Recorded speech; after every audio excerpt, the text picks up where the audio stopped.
in terms of getting rid of one piece of the problem, right? Many of these many of these states, I firmly believe, need to enact legislation that looks into getting rid of commercial bond companies so they can eliminate the predatory practices that many of these companies practice. I'm listening to your show. The point that there's limited news I just want to know what your viewpoint is. Because major news organizations have been told on, what they can report on. The people's voice. Welcome back. Welcome back.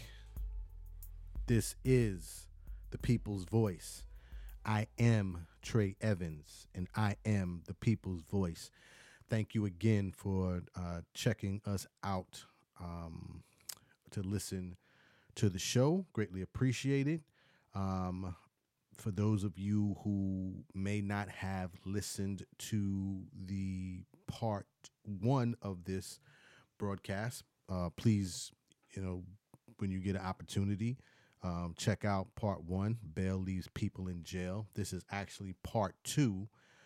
In part one, I basically went over some of the challenges that are currently being brought towards bail reform because, just to quickly recap, here in the United States, cash bail system is still being practiced. And the cash bail system is the practice of if an individual is arrested, they are then put into jail, and in order for them to get out of jail, they are assigned a bail, right? Some type of arbitrary amount that is assigned by a judge, a magistrate, or some officer of the court. The problem with the cash bail system is that cash bail is often set to a level in terms of dollar amount where the individuals or targeted individuals in this case, and many times it's people of color and people of lower income status, those bail amounts are set too high. And then what ends up happening is that those individuals unfortunately have to sit in jail until their trial, right? Because once you're arrested, you're only being accused of a crime. You're not actually being convicted of a crime. And you're supposed to have the opportunity, or you should have the opportunity to, after you're arrested and booked, leave jail, then come back at another date to your trial so you can defend yourself against the accusations that have been levied against you. So that was basically what we covered in part one. And let me, like I did in part one, just give an official definition of what bail is. And then what I wanted to do today was to talk about some of the recommendations that have been made to do away with the cash bail system. And one of the reasons behind wanting to do away with the cash bail system is because the cash bail system is can be very predatory. Commercial bond companies literally are profiting off of the backs of many individuals who are unable to pay these bail amounts. I said last week, currently the commercial bail industry, and it literally is an industry, grosses almost $2.4 billion a year. That is, split between 15,000 commercial bail bond companies in the United States. And I'm just talking about in the United States because, and another note, based on the research that I was doing, there's only two developed countries in the world that still use the cash bail system, and that's the United States and the Philippines. So But here in the United States, it has become a way for companies to generate profit because, once again, these bail amounts are set. People want to get out of jail. They don't have the money to pay the bail, right? Bail is set at $5,000 by the court. Many times, the individuals that are caught into the system don't have the funds to pay. Their family don't have doesn't have the funds to pay. And so what has to happen is then they have to go to a bail bondsman. And if the bail bondsman decides to even take their case or to provide them with the bail, then they're required to pay a premium fee, right? So typically if it's a $5,000 bail, the bail bondsman will say, well, you have to give us 10% of that $5,000 for you to secure the bond, the bail bond, and then we'll go to the court and get your loved one released or get you released. Well, even in the cases where it's a 10% and $500 is the premium, many times individuals cannot, come up with those type of funds to properly support themselves in their cases. So, but let me give a definition of bail.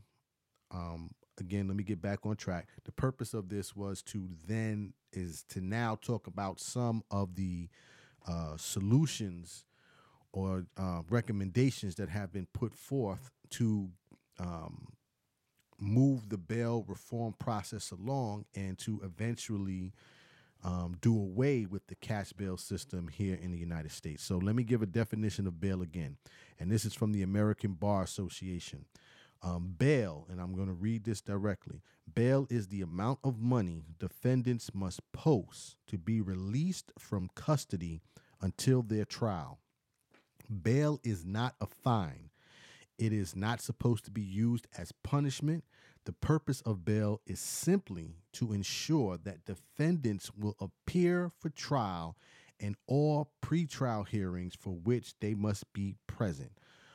Bail is returned to defendants when their trial is over, in some states minus a processing fee. So that's the official definition of bail based on the American Bar Association. So now a couple of key things about that, and I touched on it a little bit last week.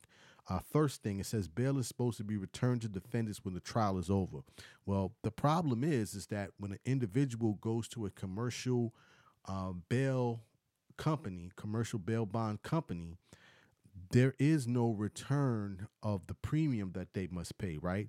The bail is returned back to the bail bondsman, but the bail, the premium that the individual paid is not given back to them, right? That's basically the cost of doing business, so to speak. So that's number one.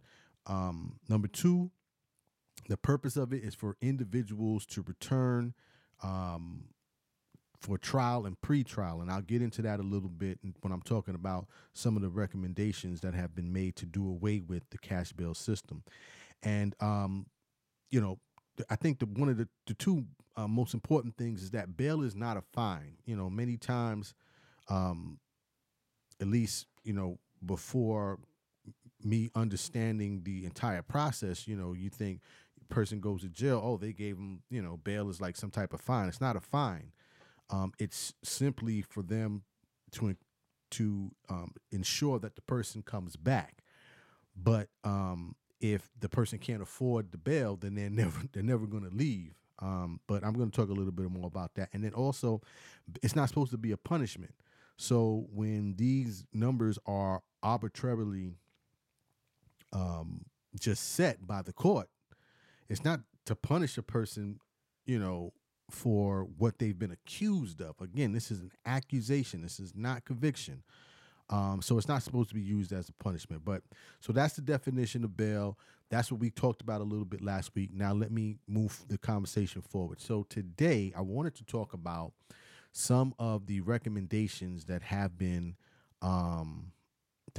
discussed in terms of how to eliminate cash bail in the United States, and particularly to do away with the commercial bail system, because this is it's a two-part problem, right? Because number one, you have um, the bail process, right? That needs to be reformed. But then you have the commercial bail industry that is profiting from the bail that the court set. So it's a two-prong issue. So want to talk about some of the recommendations that have been discussed, and I think many of them would be greatly useful if they were implemented. And I'm getting this information from AmericanProgress.org. They did a great fact sheet on the cash bail system, and so this is where a lot of my research was done. So eliminating cash bail, eliminating commercial bail. It kind of notes here that some states have maintained that cash bail practices need to stay in effect, but for certain states like Illinois, Wisconsin, and Kentucky, they've banned the commercial bail industry through legislation. Oregon and Massachusetts have also ended commercial bail practices. So these are states that have done away with commercial bail bondsmen. Right? They cannot. An individual goes to jail because they've been accused of a crime. There is no bail bondsman. The bail has to be paid through the court. Now, again, like I said before, it's a two-pronged approach. A two-pronged issue. So they've eliminated the commercial bail practices, but what they've done instead is that many of these states rely on now state-ran commercial bail systems. So it eliminates the problem from one aspect in terms of getting rid of some of the predatory practices of the commercial bail industry, right? The bail bond industry. By putting legislation through for these particular states, they've eliminated the bail bondsmen and the predatory practices that many of these bail bond companies practice. But they haven't eliminated the cash bail system. So in that case, there's still work to do in those states, but that is one solution in terms of getting rid of one piece of the problem, right? Many of these many of these states, I firmly believe, need to enact legislation that looks into getting rid of commercial bond companies so they can eliminate the predatory practices that many of these companies practice. And it's much more effective because rather than paying a premium for a commercial bail, like they have to do when you go to a commercial bail bondsman, the individual pays the 10% to the courts. Now, it doesn't say if that 10% is returned after if the court case is heard and that person is doesn't say if the cash is returned back to the accused or the defendant once they come back from trial. But instead of paying that 10% to a commercial bail bondsman company, they can pay that directly to the state. So this helps to alleviate some of the abuses and the racial profiling and economic profiling that a lot of these commercial bail bond companies practice.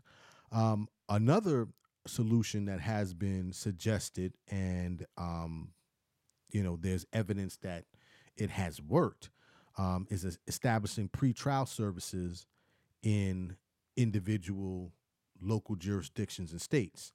Pretrial, it says here, pretrial service agencies currently operate in 300 jurisdictions around the country and provide, many services to ensure court appearance, such as monitoring and supplemental services.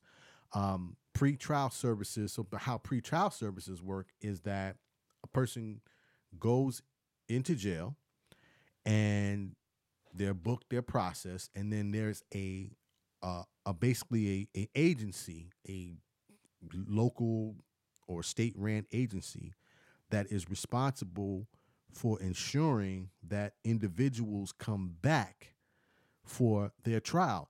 And I've read, because I know in D.C., this is something, in Washington, D.C., they use pretrial services. And matter of fact, there was an attorney that spoke about this a little bit. Let me play this clip. This is from the David Parkman show. This is Alec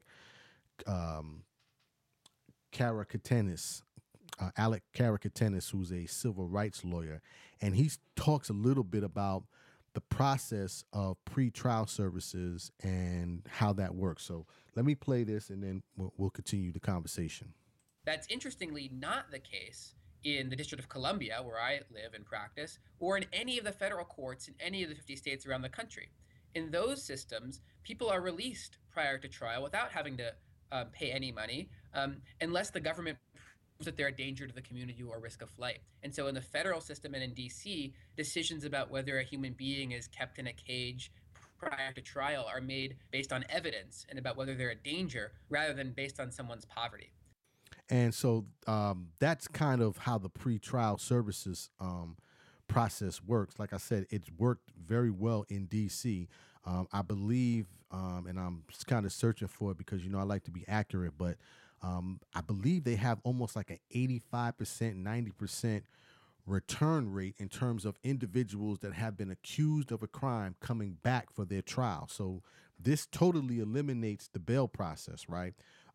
Investing in pretrial services helps jurisdictions lessen their reliance on commercial and cash bail systems, and as I'm reading here from AmericanProgress.org.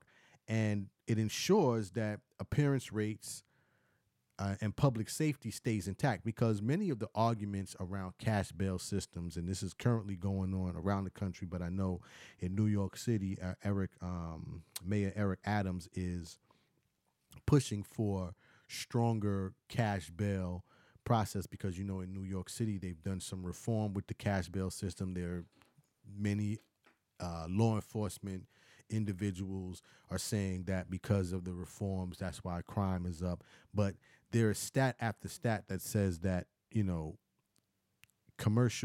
eliminating cash bail does not increase crime.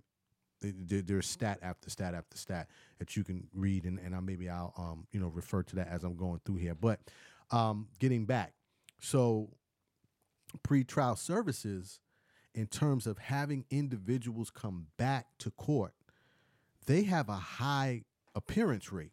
And this is, again, currently there's almost 300 jurisdictions across the country that have pretrial services. But once again, when you have you have the issue from both sides, right? You have law enforcement that has fallen in love with not, I shouldn't say law enforcement, but the court system falling in love with being able to let go of the responsibility of having to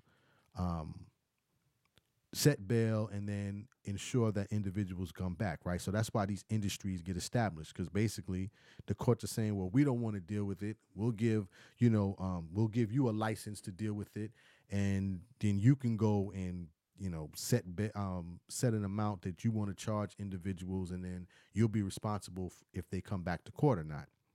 But with pretrial services, this becomes a responsibility of the state, local jurisdictions, and once again, it eliminates the commercial bail system, right? Which, again, the problem with the commercial bail system is that it is widely noted, and you can pull article after article after article about the predatory practices that the commercial bail industry implements, particularly when it comes to people of lower income status and people of color. So this would help to eliminate that portion of it. In addition, right, so like I said before, this is a two-pronged issue. So we got the commercial bail industry, and then we have the cash bail process, and then we have the commercial bail industry, right? The cash bail process allows the commercial bail industry to benefit. So in the case of pretrial services, there's no cash bail, and there's no commercial bail bond company that is in effect. So, you've basically eliminated both problems. Now, let me be very transparent and clear. Many times that the bail is set, these are for non-violent offenses. Now, don't get me wrong. If somebody has committed murder, somebody has, arson, anything violent, okay? Again, they're accused of a crime. In those cases, particularly if the pre-evidence is so overwhelming that, and I mean, there's video, there's, if it's something like that, then no bail should be set, in my opinion, right? Again, many times the bail is set for these lower offenses that are keeping people in jail because they cannot afford the bail, and they sit in jail for months and months and months. So let me get back, because I'm starting to get off track. So pretrial services. So let me just review the first two. So the first one is to eliminate commercial bail, which some states have, such as Illinois, Wisconsin, Kentucky, Oregon, and Massachusetts. That's just eliminating commercial bail companies. In those states, the states basically run the cash bail system. So eliminated one problem. Second solution is establish pretrial services like they've done in D.C. They've done it over 300 jurisdictions around the country. And that's where no cash bail, no commercial bail bondsman. Pretrial services is responsible for ensuring that the individuals that have been accused of a crime come back to court to deal with their court case. And and much research that has been done on this shows that they have a high appearance rate. Like, again, I'm quoting, I know it's between 85% and 90% in D.C., and I'm sure it's high around the country. Okay, those are the two solutions. The next solution, invest in regulatory and enforcement mechanisms. Now, and again, I'm reading this information from the AmericanProgress.org. It states here, historically, state agencies with regulatory authority over the commercial bail industry have inadequately enforced claims against the industry. Excuse me. And I talked about this in part one. The commercial bail industry is very much unregulated. In many states, there are no real requirements to become a bail bondsman. There are no exams, there are no certifications, background checks in terms of employees that they bring on. There's no, some states there's no criminal background checks. There's very light regulatory regulation of this industry, which allows this industry to continue to be predatory, and this is part of the problem. So, investing in regulatory and enforcement mechanisms, this would have to be at the state and local level for state regulations to be enforced, first of all implemented, but then enforced to ensure that these companies are not practicing predatory level of acts towards people, towards the most vulnerable or targeted individuals in the criminal system. And then last but not least, it says here, strengthen consumer protection laws. Current customer protection laws guard against many types of abuses that are perpetrated by the commercial bail industry, but explicit exemptions and unclear statutory language often prevent these laws from applying to the industry.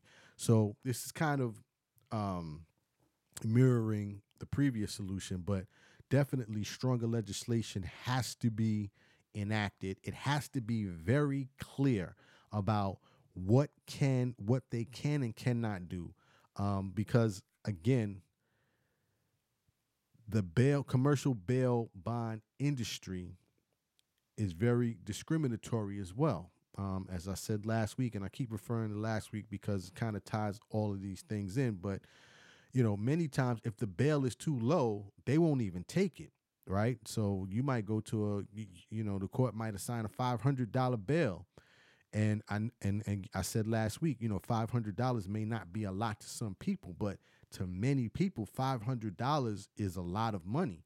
And if they're not able to come up with that $500, that person that has been accused or their loved ones will sit in jail until their trial date. And, on average, many times people who can't pay bail sit in jail for almost 4 months. I think it was like 130, 135 days on average. At that point, you lost your job. If you have children, there's no telling, where your children are at.